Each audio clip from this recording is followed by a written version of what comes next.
Bonjour à toutes et à tous et bienvenue. Je suis avec Philippe de Pierrepont. Philippe de Pierrepont qui est réalisateur sur un film documentaire qui s'appelle In Another Life.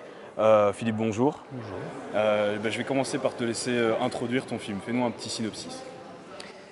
Alors, In Another Life, c'est en français, donc dans une autre vie, ce serait la prochaine fois que je viendrai au monde.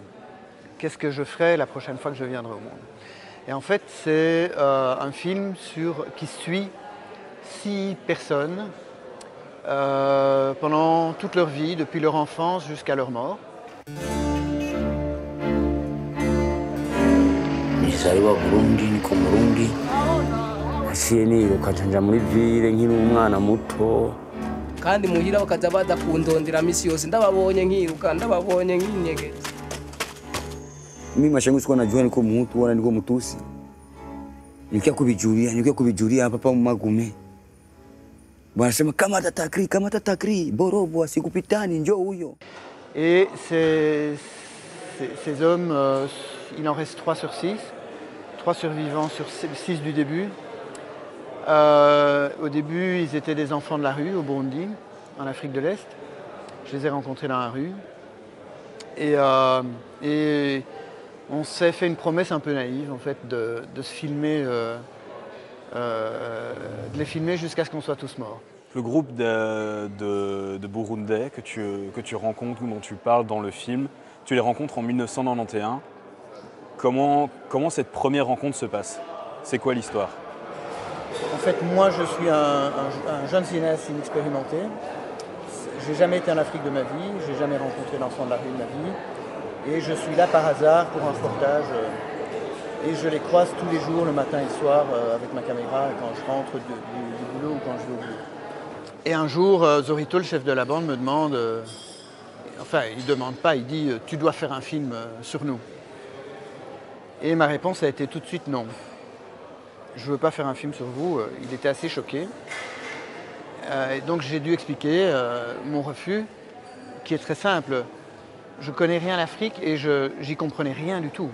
J'étais largué, vraiment le blanc largué qui comprenait pas du tout les codes. Je n'avais jamais rencontré d'enfants de la rue avant, donc j'allais faire un mauvais film sur eux. Et je trouvais qu'il valait bien mieux que ça, que de faire un mauvais film.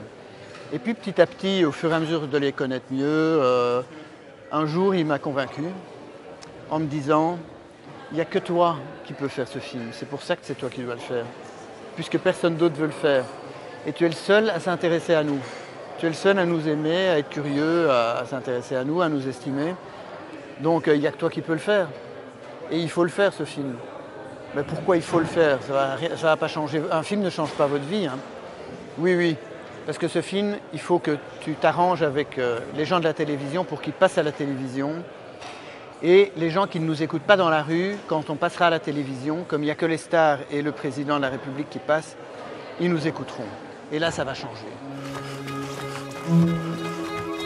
Kuva nkiri muto ubuzima bwanje naravyuka nkiruka bari gufa zicaye kuduvituo.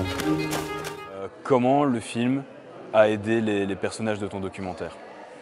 Mais il les a aidés en gros à 3 niveaux différents. Le premier, c'est que pendant qu'on tourne, c'est une sorte de parenthèse magique dans leur vie où ils mangent tous les jours, 3 fois par jour, où ils n'ont pas de soucis à se faire. S'ils sont malades, ils peuvent aller, on les soigne. Lors du dernier tournage, on leur a payé des fausses dents. Enfin bon, pendant le tournage, c'est un moment formidable pour eux, rien que matériellement, parce qu'ils mangent 3 fois par jour déjà, alors qu'ils ne mangent pas tous les jours normalement. Le deuxième niveau, c'est le niveau de l'estime de soi. Ils sont traités comme de la merde tous les jours de leur vie, matin, midi, soir, nuit, comme des déchets en fait. Des déchets de la société, ils doivent disparaître en fait. Allez, on ne veut plus vous voir, devenez invisible. Et le film, c'est le contraire de devenir invisible. Et le troisième niveau, c'est une aide matérielle. On détourne une partie de l'argent de la production du film pour les aider matériellement. Par exemple, avec le dernier film, on a pu leur payer une petite maison à chacun. Et Et le fait de ne plus dormir dans la rue, mais de dormir dans une maison, même si c'est une maisonnette, hein, ça change tout. Parce que dans une maison, tu peux te laver, tu as une intimité, voilà, tu as une intimité, tu as ton lieu et tu es en sécurité la nuit. Personne ne va venir te tabasser, ni les voleurs, ni les voyous, ni les flics, ni les militaires ne peuvent t'attaquer si tu es dans ta maison, si tu veux. Tu fermes la porte et voilà. Niveau sécurité contre les maladies, la malaria, enfin, etc. Donc c'est quand même un gros changement qui s'est passé à la fin de ce film-ci. Merci beaucoup Philippe pour cette interview. C'était un honneur de passer quelques minutes à vos côtés. Quant à moi, je ne peux que vous inviter à aller voir le film In Another Life qui sortira à Flagey, à Bruxelles, le 17 novembre pour les voir.